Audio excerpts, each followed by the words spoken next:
Hey everybody, welcome to this special LinkedIn Live edition with Tompkins Ventures. I'm Aaron Alpeter, I'm the Chief Procurement Officer at Tompkins Ventures, and here we're with Jim Tompkins. And Jim, there is a lot to go over today. First off, um, how are you doing? I would say I've lost sleep, my hair is gray. This has been one heck of a week.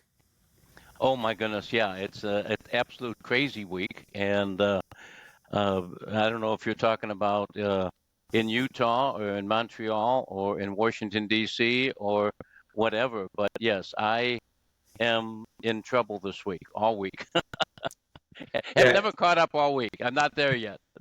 it's been really interesting being an American living in Canada. And then the joke is that Canadians went from being passive aggressive to just aggressive, and uh, and so it's definitely struck a nerve there with all these proposed tariffs and things like that.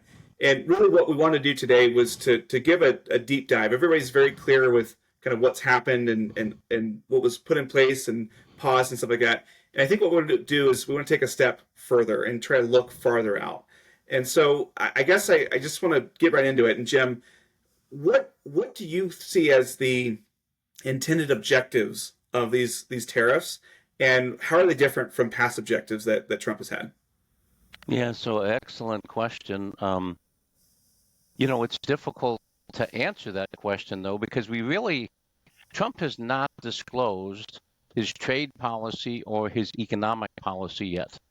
And in theory, that's where one uses tariffs. But as President Trump has said multiple times, his favorite word in the dictionary is tariff. And he's certainly proven that in the last 17 days, because I don't think there's a topic that comes up that the word tariff doesn't somehow fit into that sentence. I think what we've seen, though, is more about Trump using tariffs to address immigration, illegal migration, illegal border crossing, and fentanyl, the drug issue. And so what we've seen there is an approach that gives us a glimpse as to what's going on. We also have had a glimpse of what's going on with American First policy. But trade policy and economic policy have not really come out of the chute yet. This is a part of the negotiation style to trip us up. I was quite confident that we would see Trump's using tariffs for China in his first week in office. We didn't. And then another week, and then finally on February 1st, we saw that. But some people say, gee, he put a 25% tariff on Canada and in Mexico, but only a 10% on China. So what's that about? Well, it has to do with what he's trying to do. What he is trying to do is he's trying to establish a track record or a momentum of winning. He wants to win some. And at the same time, he needs to address his number one topic, which is open borders and drug traffic. So what he does, he puts a 25% tariff on Canada and Mexico, knowing full well that he doesn't intend to do that. I mean, he's the one that negotiated the Mexico, U.S., and Canada trade agreement. And what he has said is before we really get into the trade and the economic issues, we need to do several things. We need to have a comprehensive review of our trade and economic policy. We need to look at all trade deficits. We need to look at our maritime policy. Now, you say, what's that have to do with? Well, his discussion of the Panama Canal is not really a discussion of the Panama Canal. It's about the overall maritime policy of the United States, not of the last 4 years, but of the last 30 years, and how that's a real problem for North America. And he's having some success in Panama. It's about raw materials, which is an issue of Canada and Greenland. He's talking about we need to have a full review of unfair trade practices, and that's not about Mexico or Canada. It's about China. He wants to make sure that he has established the ERS. We all know what the IRS is. The ERS is the External Revenue Services. And he wants to make sure that we have that in place He's looking at anti-dumping on China, and then what he's doing is he's showing his true love of tariffs, as he said. So what we have going on so far is the first 17 days, and where we are is, where he wants us to be. It's not where I thought we'd be, but he doesn't like us to figure out what he's going to do. And so that's where we are. Now, specifically to your question, then, he's put a 25% tariff on Mexico and Canada on all goods, which is unheard of. And then he's also, except for energy, he's put that at 10%. In China, he put an additional 10% on. And so this is what has happened. Within a matter of a day, the U.S. Tariff on Mexico and Canada was put on a 30-day hold. It's not on a 30-day hold. That's negotiating, that's positioning. Okay, and so that's how he gets the upper hand, and that's what he is. He's a negotiator. He's probably the world's greatest negotiator. And so he positioned that in a way that there's no impacts on Canada or Mexico, and I don't think there will be. He's not interested in punishing Canada and Mexico. He's interested in protecting our borders, and he's interested in getting the drugs. Canada and Mexico said they're going to do that, and so that is fine. And so his intended objective with Canada and Mexico had nothing to do with trade, have everything to do with the border and drugs. His 10% on China is him saying, but I'm really, really, really concerned about trade deficits. I'm really concerned about the Chinese government and how they are fitting in with what I think we should be doing in the world. So that's what he did. Now, how does that compare to what he did as president number 45 between 17 and 21? In 17 and 21, he wanted to reduce trade deficits. That was not even a topic of discussion with respect to Canada and Mexico this year. He wanted to protect American industries. He wasn't doing that in any way. He wanted to negotiate a better trade deal. That's what he did with Canada and Mexico in 2017-21 term when he was trying to negotiate the new U.S.-Canada-Mexican deal. But he didn't have anything about borders, didn't have anything about drug traffic. So it's a totally different game than what he played before. Also interesting is the question you asked about how does it compare to what happened previously from prior presidents. Number one, the scope and the scale is totally different. It's the scope is he's not, what they used to do is they used to say, in this industry, we're going to put a 10% tariff on this. Right, and on yeah. this, we're going to put a 5% tariff on these products. And it's very specific. 25%, 10% across the board. It's just like a meat cleaver to everything. Yeah, yeah. I mean, and it's never been done. It's not how tariffs are done. I mean, people would say, no, tariffs aren't done by like that. So they're very, very, very broad. They're very, very, very high. But the greatest impact of these, this type of a 25% U.S., Mexico, and Canada, the purpose of that is really to be disruptive, because there's this level of uncertainty. And so the damage that's done, because people talk about it, people at the NHL hockey game, when the Canadian team plays a U.S. team, there's booing going on, and Yeah, that lady, it was a woman in a wheelchair singing the national anthem. That's how aggressive Canadians have gotten, is they're booing people in wheelchairs. Yeah, well, and it is really ugly, and it's scary because you don't know. You read these things. Another thing that's going on in this time is the economists and the quote experts. There's these economists that are saying all tariffs are inflationary. Well, if you look at a tariff, you put it in a little petri dish, the biology thing, and you just have that. Of course, it's inflationary because it increases cost. But what if you have a tariff and then you have an offsetting energy savings, or you have an offsetting savings from regulation, or you give everyone a tax credit? There's lots of ways to mitigate, or you cancel the tariff like we did this time. Now they put 30 days on it, but it's canceled. The impact the tariffs that Trump has put on Mexico and Canada is zero. And so what we find is that Trump is being very aggressive on the negotiating front. He wants to demonstrate some wins. He wants to get the winning thing in his hand. I think he might have even already had the deal with Canada and Mexico given before he put the Yeah, tariffs on them. well, the big things that they agreed to in terms of troops on the border and the 1.3 billion cat that was agreed to 6 months ago, 8 months ago.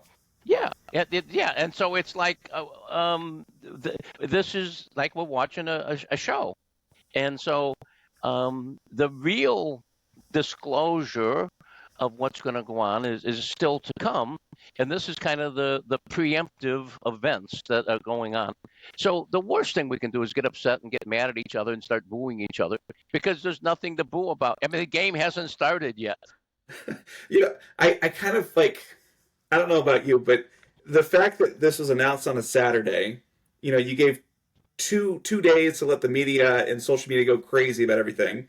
And then, it's a hectic thing, and oh my gosh, there's a conversation on Monday, like totally orchestrated. And I kind of felt a little bit dumb after. I'm like, well, dang it, you got me again, like here we are making all these plans to change things and do things differently, but, we should have known, right? And I guess the risk is going to be if we play this card over and over again, are people like, yeah, okay, sure.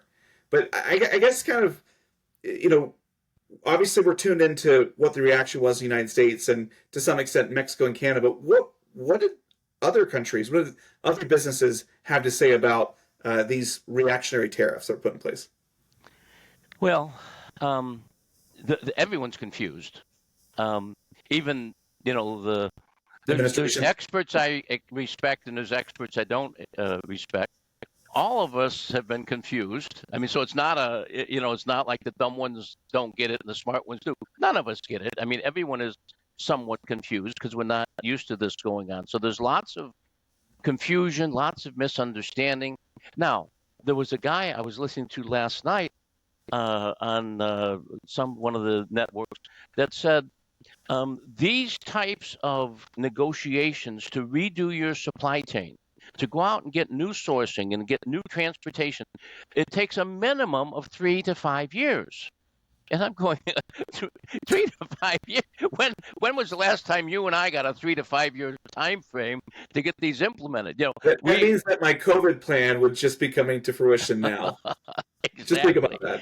And you think, where was that guy? Where is he coming from? But what we see is that this has got people so confused.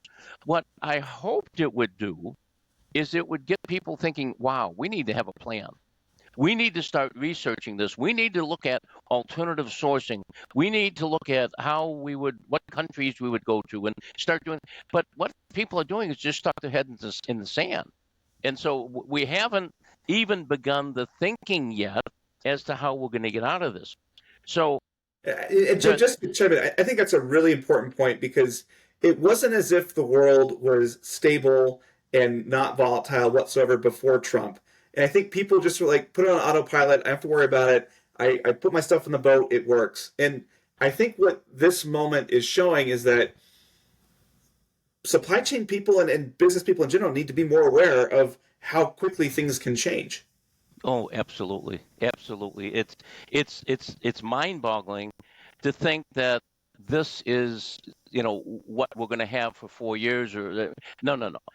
Things are going to become much more clear as we go forward, but you need to plan. You can't just ad hoc, kind of call the punches as you go. This isn't a chess game. This is real big impacts on people and so forth.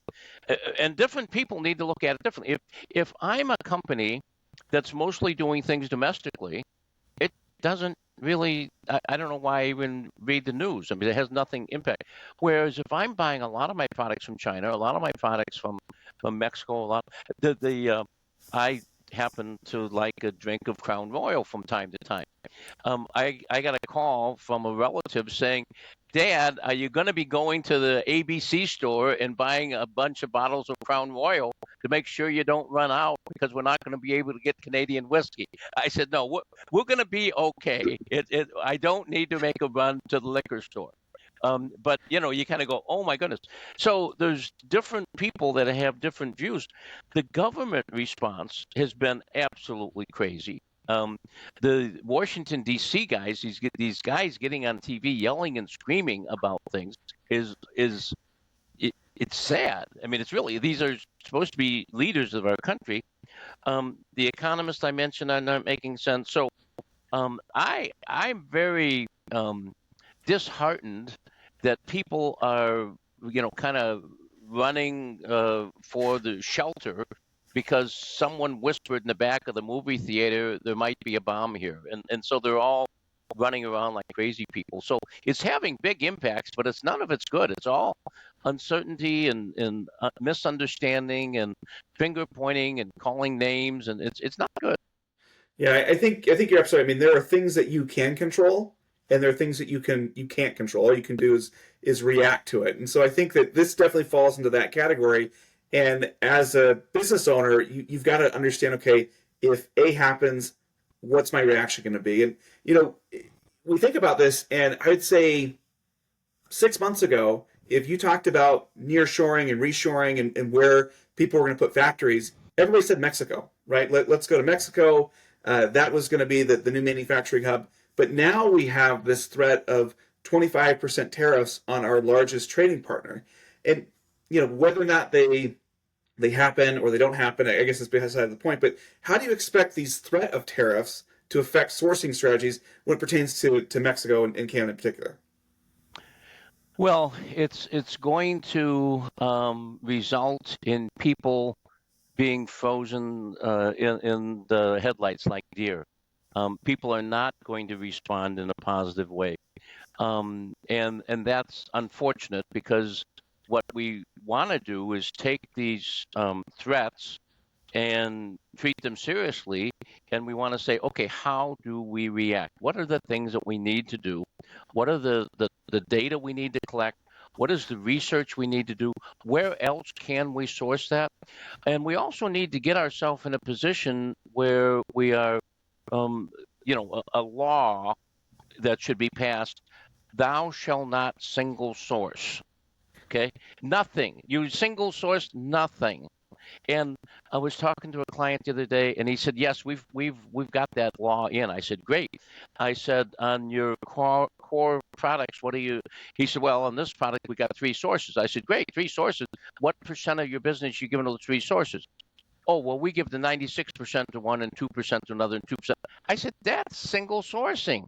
90% of your volume is coming out of one factory and then one of the other 2% coming from a factory about 4 miles away, also in China. That's not, you haven't done anything. You haven't really addressed the issue of how are we going to make this happen. So um, people are saying uncertainty, tariffs, inflation, increasing cost, increasing disruption. This is too much for me to process. There's a lot of other stuff going on. We're all busy now. It's after the holidays. And so I'm afraid there's a bunch of people like chickens with their head cut off. They're just running around in circles. Yeah, it almost sounds like what you're saying is whether or not you decide to hold the line and absorb the tariffs, or you want to move and start changing things. The worst thing you can do is nothing. Is that Yes. kind of what I'm hearing? Like, just pick a side. It's like the classic. I'm in a street and I don't know if I want to go, finish crossing the street or go back. The last thing I should do is just stand there because Yes. you're going to get hit. Absolutely, 100%. The worst thing you can do is just put your head in the sand because that's not going to help. In fact, what we need to do is we actually need to do the opposite. We need to start looking at what. Let's not try to make decisions because we don't have enough data to make decisions. But let's look at what the alternatives are. Mm. And my favorite word is optionality. We need to have optionality. So why in my opinion, is Kansas City going to win the Super Bowl? Okay. It's because their plays are layered. So I say, Aaron, you go down the left side of the field, go as hard as you can to the end zone. And Charlie, you go across pattern. Well, that's layer one of that play. And so you start running as fast as you can down the left side of the field, and they put this defense on you. And we've agreed that if they do that defense, then you're going to do this. And then we know if they're going to do this, then they're going to do this. Well, so I'm watching the defense, you're watching the defense. And so what happens is you've gone from the left side of the field, cut to the center of the field, cut towards the end zone, and then made a sharp right turn, and you are now going to the right-hand corner of the end zone. Now, I know you because you and I are quarterback receiver, and I know that you're not real fast, but I know you're the best leaper in the league. And you can get up. And so what I'm going to do is I'm going to throw the pass over the head of the defender. You're going to go up, grab the ball, and we're going to score. Now, the announcers are going to say that was the play that was called. No, that wasn't the play that was called. The play was called, you're going to go to the left side of the field, and then you're going to do this at the defense and do this. So we were actually on the third layer of that play that was only you and I knew because we were watching the defense that got you open in the back end of the right-hand side of the end zone. That's what we have to do with our companies. We've got to have layers. We're going to do this unless they do this, and then we're going to do this unless they do this, then we're going to do this, and we got to play it like that. Otherwise, we're going to get frozen and wind up, you're going to run down the field, and I'm not going to throw the ball, I'm going to get hit. Yeah, I think you're absolutely right. And this is a moment for war game planning, right? When I ran the supply chain at Lululemon Studio, every year, call it, October timeframe, before we get into the busiest time of year, I would sit the team down and we would say, okay, here's a list of everything that can go wrong.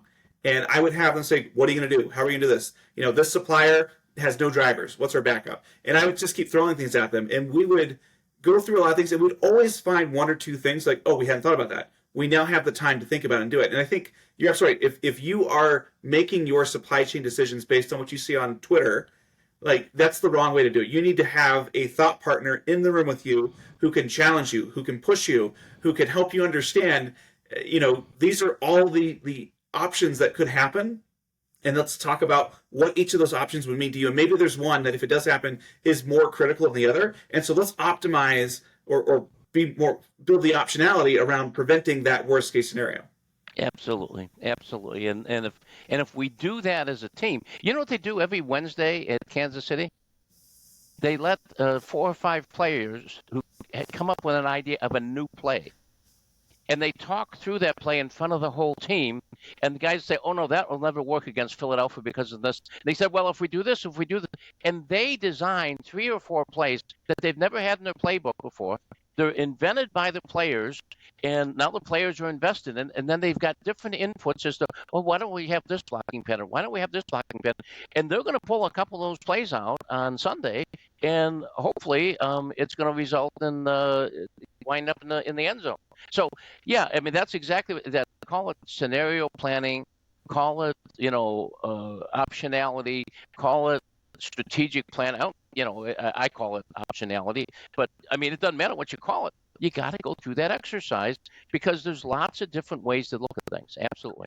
And I think what you're touching on too with the Kansas City example is that this should not be the COO and the CEO in a room, with a whiteboard. This should be a broad-based collaboration. And think about the message that sends from a leadership point of view, or the message that sends the team to say, hey guys, if these tariffs happen, what do we do? Right? Yes. Everybody's equal here. We just want to fix it. I mean, think about the energy. Like, you could go from having a supply chain and a team that is frozen in fear to one that is energized by this and is moving forward and is actually allowing you to outflank your competitors because you're better in a volatile market than they are. Yeah, and I mean, think about it exactly. I mean, Trump, his first with the presidency 45, he came on board to the White House about as prepared as you and me. I mean, not a clue, not a clue. And it took him like 3 months before he could even figure out what the game was. And it took him 4 years to actually figure out how to be effective. And then what he did is he went home for 4 years and watched what Biden did. and learned from it and observed from it and had his advisors. I mean, they spent 4 years after having a relatively lousy 45, getting ready for 47. So someone says, "My goodness, how's he doing everything he's doing?" Well, he spent 8 years preparing for this moment, and so I mean, he's got a plan, and there's that's been briefed and torn apart. I know people who've been invited down to Mar-a-Lago to look at plans and to provide input, and it's really cool to see now they have a plan, but they're not going to tell us what it is because his favorite word is negotiate, and so we got to watch the movie play out. It's like, you're watching a mystery show on Netflix and you try to guess the first 15 minutes, did the butler do it? Well, you don't know. If you can guess in the first 5 minutes of the movie who did it, well, then why are you watching the movie? I mean, we're always wrong. I mean, I always guess, and I'm always wrong. And so, not good for Dick Tracy. It's always the butler. That's the easy answer. Yeah. To bring it back to supply chain and businesses, I mean, what should a company do to get around these tariffs, to be prepared? How quickly should they be considering raising prices if that's something that they're going to have to do? Is it better to be proactive on that front, or to be a fast follower with some of these tactics that could be taking? Well, actually, we talked about that question, and I thought about it because a it's not a question I've been in a position of answering. Being a consultant and now a matchmaker, I don't think about it. So then I got my head really into this. So you asked me that question we talked about 2 weeks ago, and it's probably cost me 20 hours because I got really deep on this thing. And what I decide is it depends upon three things: the competitive landscape, the customer sensitivity to price, and the company's financial health. And so we really need to understand those three things. And then based on those three things, there's two overall approaches. One is what I call the proactive approach, and the other is what I call the fast follow approach. And the proactive approach says early on, like as early as I can get, I want to go to my customers and tell them what's happening. And I want to share with my customers information that I have and my understanding of those issues. And then I want to tell them what my thoughts are with respect to how I can maintain my viability as a company. And I want to understand my cash situation. I want to understand how I can service my clients. And what I'm doing there is I am building trust. Okay, so that trust bond, when things are going great, trust isn't a big deal. But when things start, rocks get thrown at you and prices start shaking and supply chain disruption starts to begin, we really need that trust. And so what we're going to do is we're going to work to explain what we're going to do. We're going to get a high level of trust. And then what I want to do is I want to take a competitive advantage by going to that client and letting them know I'm not going to add my margin onto the price increase. I'm going to cut some cost on my side. Here's what I'm doing to not even pass along the full cost of this thing. And so I am going to do it in a way that gives you advance warning and there's no surprises. So that's the proactive approach. The problem with the proactive approach is you might screw up because your competition might have a different approach and you move too quickly. And so that's what led me to the other approach, was called the fast follow approach. And the fast follow approach says, if we're in a highly competitive situation and I have some issue with cost absorption, I'm already running a thin margin. I don't want to get out there too early. And so what I'm going to do is I'm going to delay the increase and I'm going to wait and watch what the competition does. And then when the competition acts, I'm going to have my plan laid out. If they do this, I'm going to do this. If they do this, I'm going to do this. And then I'm going to have a strategy with respect to which customers I go to and how I'm going to go. So it's either go fast and build trust, or be a follow-on and try not to hurt myself too bad. And so I kind of think the approach is, I don't think we always should do one or the other. I think it depends on the company's situation. And I think each company should look at that. So a company should be putting together now a task force that's going to, and we should have people from finance, people from marketing, people from sales. We should have a cross section of people there to get ourselves a real understanding of what that's about. Because it's not necessarily what you do, it's when you do it and how you do it that's really going to spell the long-term impact and that relationship. We don't want to have the guy say, "Oh my goodness, we got our backs against the wall," and then these guys showed up with a big price increase, and now we got to start laying off people. It was all their fault. Well, no. We want to be more collaborative in that. Yeah, and this like dovetails very well into the conversation we had a couple weeks ago. And if folks listening want to listen to it, it's on the Build a Business Worth Buying podcast.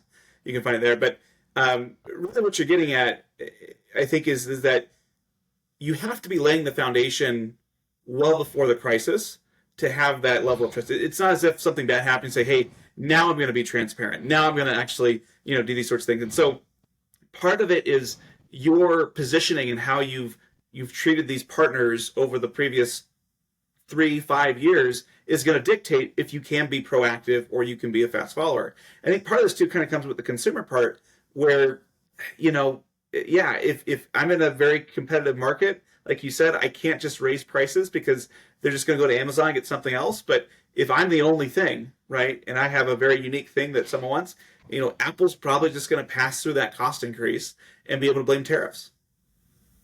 Yeah, I think Apple's probably going to do what they did last time. They're going to go to Trump and say, "I want, give me a pass on the tariff," and Trump said yes, and Tim Cook said, "What do you want?" And he said, "Build me a factory in Texas." He said, "Done."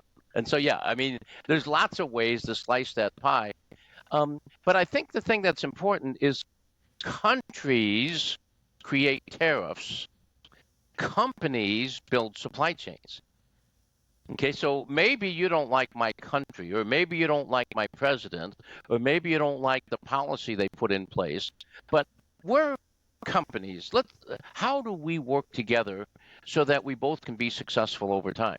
Now, if you're dealing with a Chinese company, you are dealing with the country, and that's a difficult issue. But if I'm dealing with a Canadian company, we should get past that there's a border there. We are a supply chain, and my success is based on your success, and we got to work together here. And don't call me for the first time the week before you're going to increase my prices. If we don't have a relationship, forget about it. Yeah. So, how does a company, let's suppose you haven't done that, right? And maybe it's not your hero product supplier, maybe it's a secondary or third one. How do you get past that? How do you get in front of these disruptive impacts, despite maybe not having laid the foundation that you should have? You have to be honest. You gotta. It's all about respect and trust and honesty. I mean, it's funny. We get all these sophisticated modeling tools and so forth, but at the end of the day, but it still bases. I think this guy's telling me the truth, and do I believe him, and do I want to work with him for the long term? And that's how we got to make this thing happen. If we're selling a guy that's manufacturing sophisticated product, the nuts and the bolts, we're not going to get there, and we got to play a different game. But if we're a significant supplier to them, and they need us and we need them, we have to be on top of the table and open and honest and respectful. And that's it's about people and us building a relationship where we both can win. And that's where a lot of innovation comes. I think there's the opportunity not just to talk about price, but what can we do to help each other?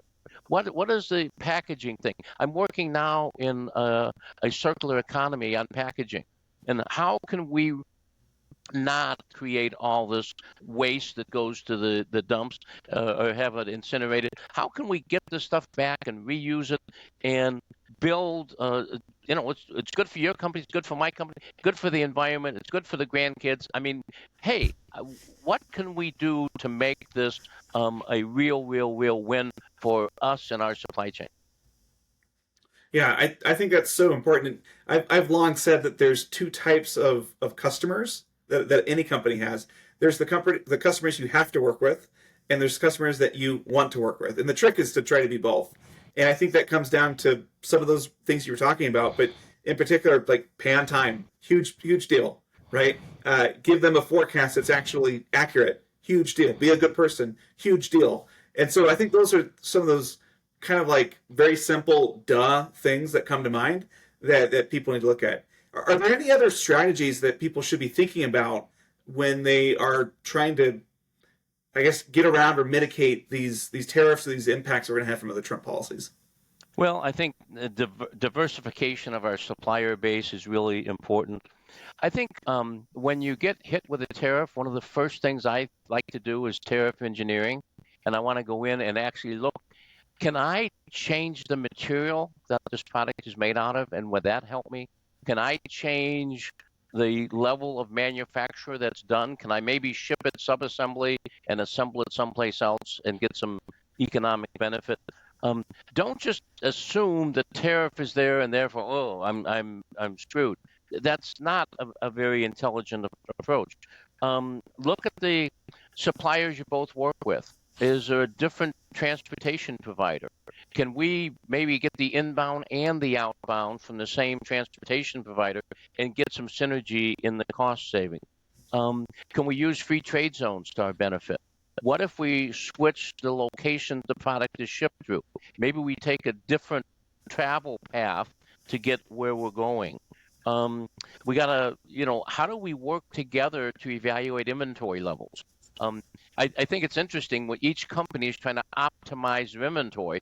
Well, inventory isn't a company problem, it's a supply chain problem. And so what we need to do is look across the entire supply chain. So I think what we need to do is really view this as an opportunity to be innovative. Can we automate certain things? Are there things that I can do for you that would help you? I remember back in the 1980s, we had a project where we were building the first PET bottle manufacturing facility.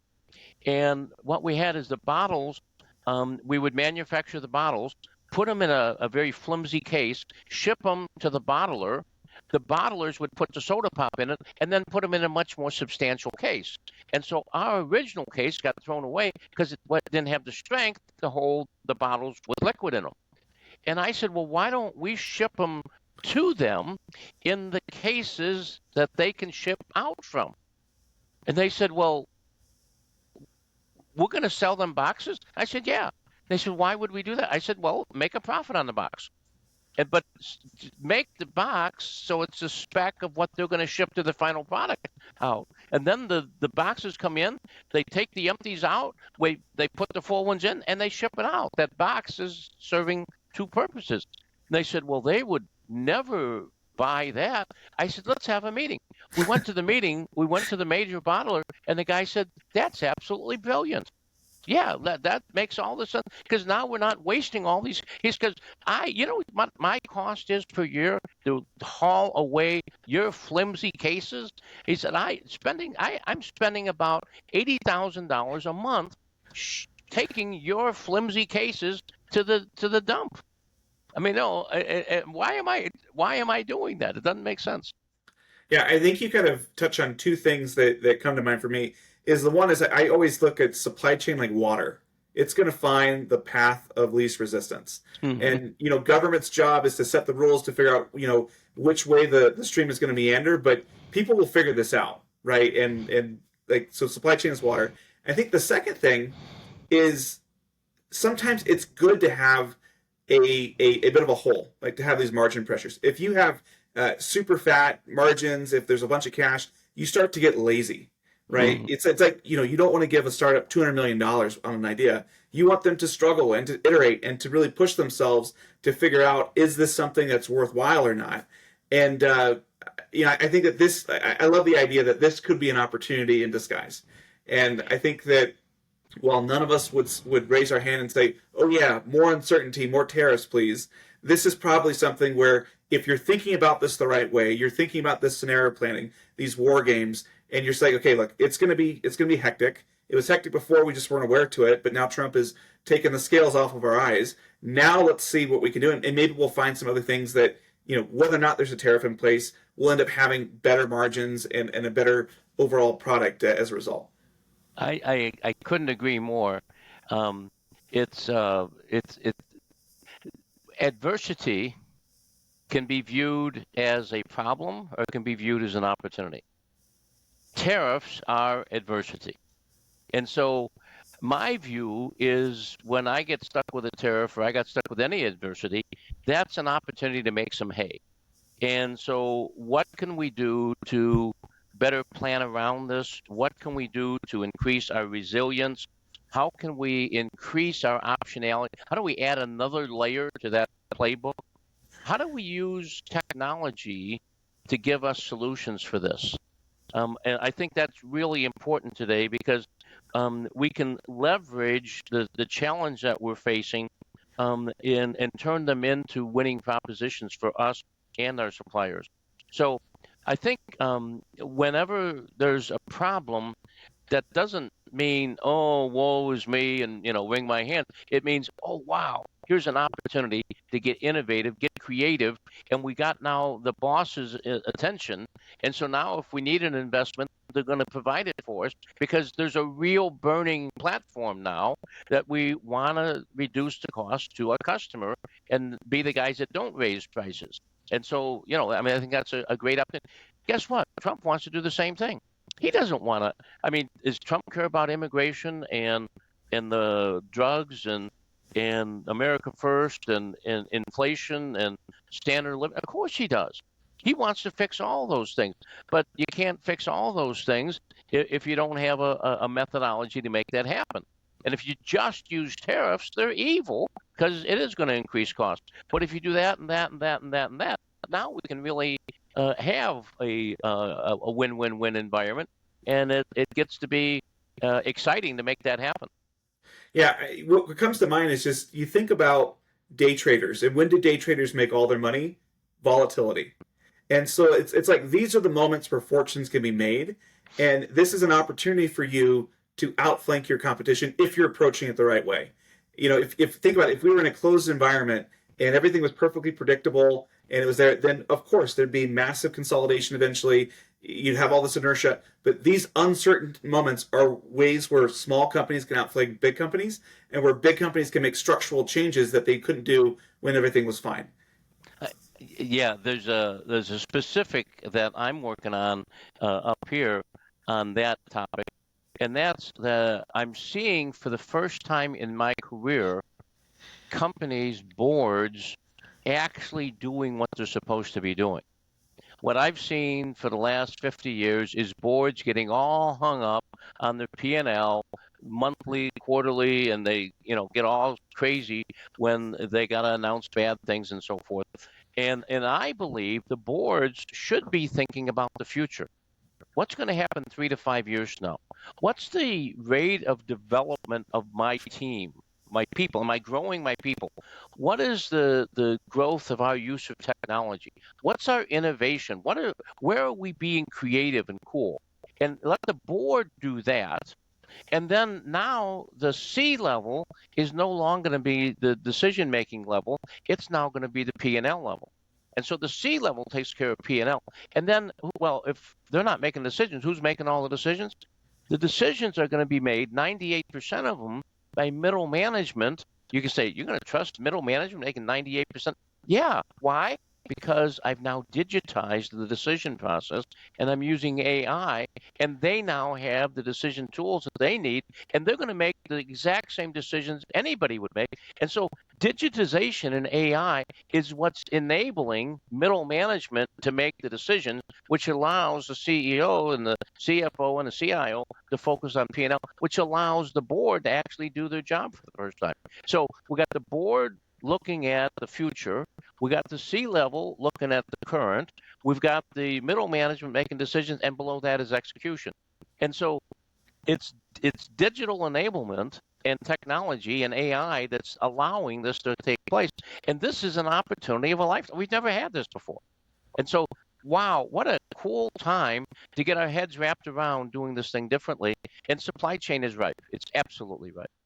Yeah, there's my favorite Swedish proverb is every ship has a good captain in calm weather.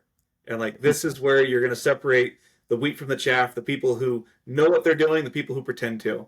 And Oh I man. can't wait to read that white paper when it comes out, Jim. I Yep. want to kind of, as we move toward the last 15 minutes or so here, I want to talk long-term implications. And as I Mm-hmm. look at this, Canada is one of our closest allies, and China is a geopolitical rival, and we put tariffs on both of them, and Mm. they've threatened tariffs on the U.S. as well. How do you see just this? You know, in our team, we're calling them Schrodinger's tariffs, right? These ideas that you don't know if they're there, but they could be there. But how do you see these Schrodinger tariffs impacting countries' willingness to engage with the U.S. either politically or economically? So this is a classic example of just brain warp because everybody knows the United States and Canada really like each other. I mean, we work together. We have a lot of things in common, especially us who grew up in the North. We love hockey. And so we respect Canada because they're such great hockey players. And so we've got a great relationship. We've done a lot of good business over the years. Gordie Howe Bridge is almost done. I mean, this is the time of the golden age of Canada and the United States working together. And everyone knows we don't like China. We're afraid of China. We're afraid what they're going to do in the Southeast China Sea and what's going to go on with Taiwan and what's going on with semiconductors. So we got friend and we got enemy. And then what we do is we put a 25% tax on the friend and a 10% tax on the rival. Now that's not a correct realization of what, Right, right. but that's how they look at it, and they're saying, "What's going on? This is absolutely lunacy." So there's two mentalities you can have there. There's the negative and the positive. The negative says, therefore, I can't trust Trump. I can't trust the United States. I need to be very careful. We're going to retaliate. We're going to, they put 25, I'm going to put 25. I'm going to, Trudeau came right out and said, we're going to tax this and we're going to take all the bourbons from Kentucky off the shelf tomorrow and blah, blah, blah, blah. And so now we got, two boneheads looking at beating each other about and not serving any real purpose. Um, there's obviously a lot of diplomatic tension. There's a shift in alliances, and so that's the negative thing. Okay. Mhm. Now, the other side of it, we need to look at, okay, is the tariff on Canada and the tariff in China related? No. One is an attempt to get our borders straight and stop drug flow, which guess what? Both Canada and the United States have the same kind of laws. And so it's against the law to travel across borders illegally. There's departments in the U.S. and departments in Canada supposed to stop that. And so we've got this border drug thing that needs to be fixed. Everyone agrees with that, I think. And then what we have in China is we got a real problem. They're stealing trade secrets. They are doing bad things from a cybersecurity point of view. They're doing bad things about supporting our rivals in war and working with North Korea and Russia and some of these other evil agents that we don't agree with. And so they're totally, totally, totally different circumstances. And so what do we do? Okay, well, I suggest what we do is because we're friends, we cut the other one some slack. And we look, if I'm a Canadian, I look at the United States and say, yeah, what are they doing? Well, what they're doing is Trump's trying to make a point and he needs some wins. And guess what? We can give him the wins, which we already agreed to 8 months ago, as you said. And so let's position those as wins. So it looks like now we didn't lose. Canada didn't lose because we don't want drugs and people traveling across borders either. And so we're gonna stand together and we're gonna stand solid with them. And what we're gonna do is increase communications, and we're gonna look at how can we work together. How can we in the U.S. help Canada get more value out of their raw materials and their rare earths? How can we work together in the pipeline setting and make oil more profitable for both of us? How can we make North America energy independent? And now what we have is the the the the party didn't start well because you spilled a drink on my shirt, but now, okay, that happened. So my shirt's wet. Who cares? How can we work together proactively to build this partnership? So we got this trust. Is it a tit for tat? I'm going to get them because they got me. Or we're going to look at the whole picture and say, you know, maybe the way they did it wasn't so good, but I I've been friends with these guys for a long time, and inherently I trust them a lot more than I do the Chinese. And so, how can we work together?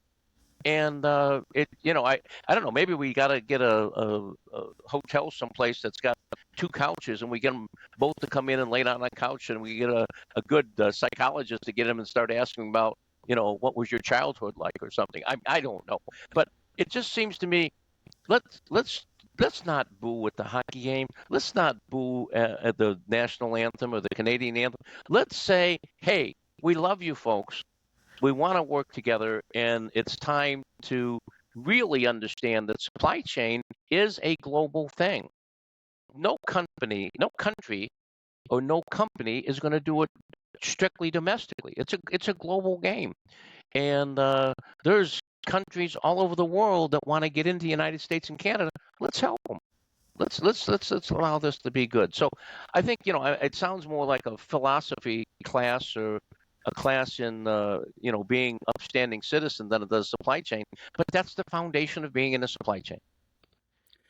I think it's interesting because, and this is really hard to do right now, but if you just try to be objective about what happened this week, right? Take away all the emotion, any sort of political feelings you have about either side.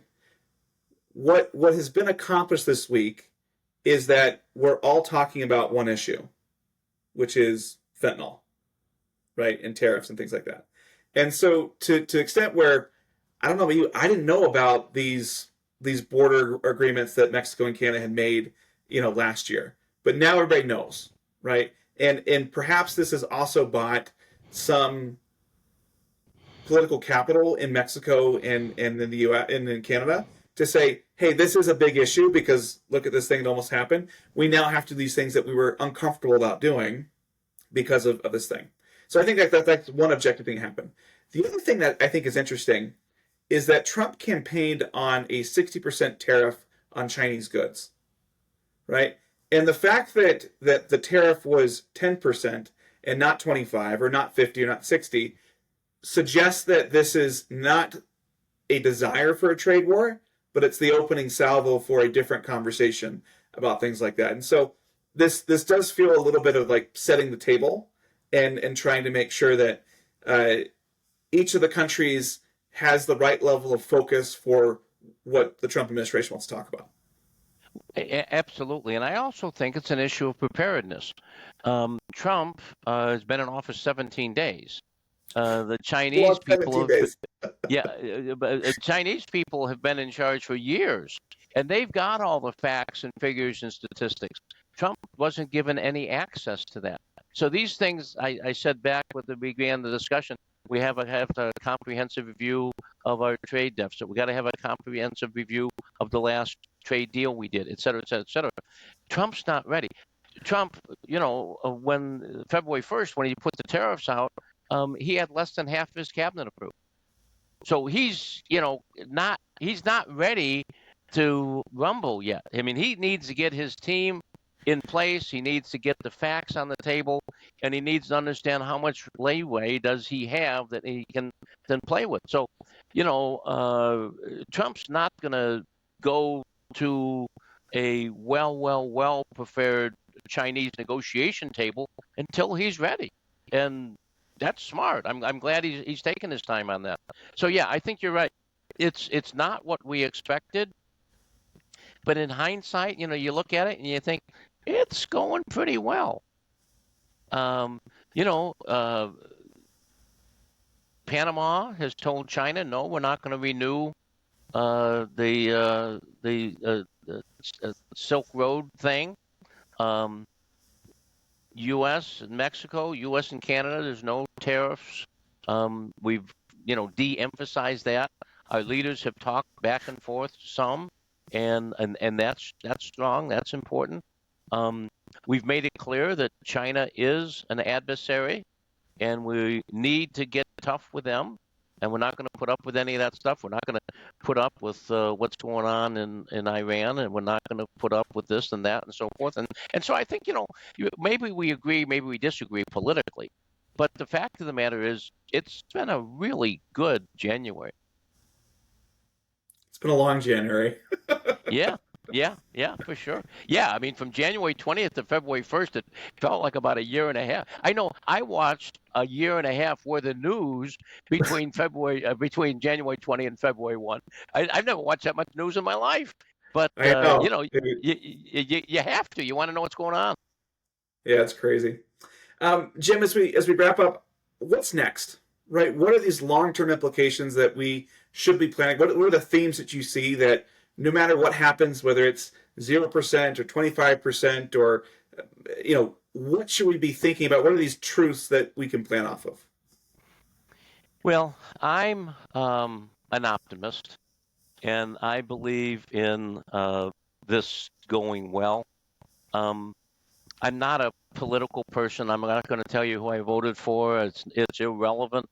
But obviously, when the government starts messing with the supply chain, I think us supply chain people need to start messing with the government. And so, for every action, there's a reaction, and there is definitely action going on in Washington, D.C. that impacts our supply chain. And so I think what we need to do is say, okay, if Trump wants to use tariffs as a negotiating tool, that's fine. But let's make sure we understand what we're fighting about. Are we fighting about borders? Are we fighting about drugs? Are we fighting what is the issue? And once we understand what the issue is, then let's talk about how do we solve that issue. Um, I think I prefer not having tariffs. I don't like tariffs. I like free trade. But the fact of the matter is, I can't be fair if my opponent is being unfair. And holding them accountable is not a bad thing. It's a good thing. So if you're weak, you don't hold the other party accountable, but that means you're going to have to carry their lunchbox. I don't want to I'll carry my lunchbox, you carry yours. But so how can we make this happen? So I believe that what we need is strong leadership. I think we need strong leadership in Mexico, strong leadership in the United States, strong leadership in Canada. I think we need to have strong regional leadership.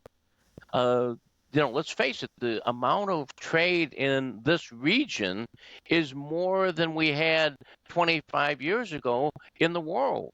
And so we don't need to have more scale. We don't have to trade with these other places and be successful. Now, there's some benefits of comparative advantage if we do trade. I mean, I do believe the future factory of the world is going to be in Africa. It's not going to be in China. It costs too much in China. It's not going to be in Turkey. In fact, it's already moved from Turkey to Hungary, and it's moving out of Hungary into Egypt. And so, it's heading south. We're in the United States. We're heading south, and so that's going to be an evolution that takes place. So I think in the long run, what we're going to find is by redesigning our supply chains, I call it reglobalization. By doing reglobalization, we're going to be able to find where there's some products that should be made in Canada. There's some products that should be made in the United States. And there's some products that should be made in Mexico.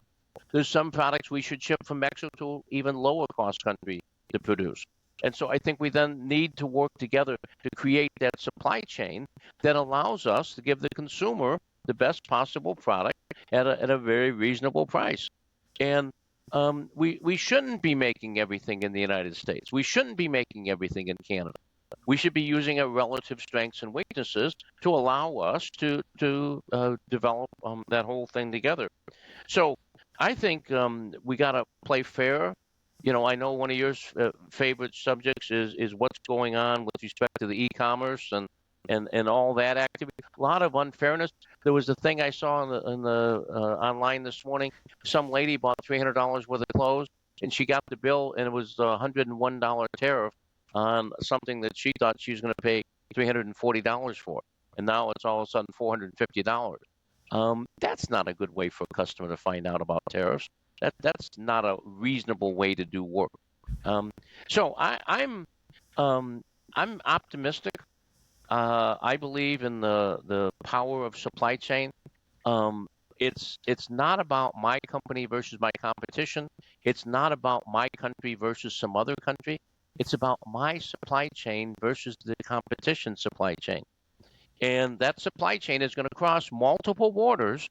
And so it's who does it best, who does it with the best technology and the best supply chain methodology. And so that's, I think it's a great time to roll up our sleeves and go make something good happen.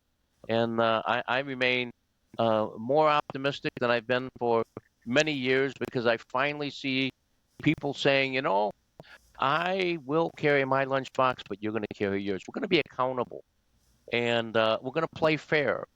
Let's work together and make it happen. Well said, Jim. This has been, I can't believe it's already been an hour. This has been so much fun. And thank you guys for tuning in as well. If you like what you heard today, if you've got other questions or things that you want to pick up with either me or Jim, feel free to send us a message on LinkedIn or check out tompkinsventures.com.